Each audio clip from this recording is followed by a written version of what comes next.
मेरे भाई,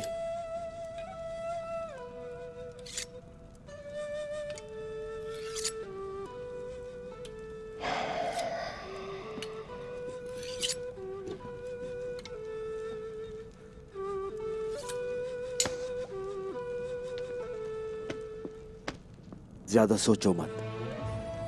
काश वो मुझसे गुस्सा होते, काश उन्होंने मुझे थप्पड़ मार दिया होता ताकि ठिकाने लगता मेरा दिमाग।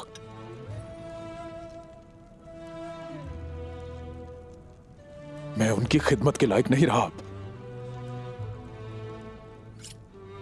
गोकतोक, तुम आखिर अपने सरदार की बात क्यों नहीं समझे? हाँ, अगर उन्होंने नहीं मारा तो तुम्हारी इज्जत के लिए।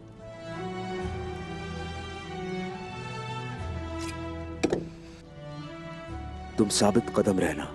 उस्मान साहब का सिपाही बनना हमारी जिंदगी का मकसद है, समझे?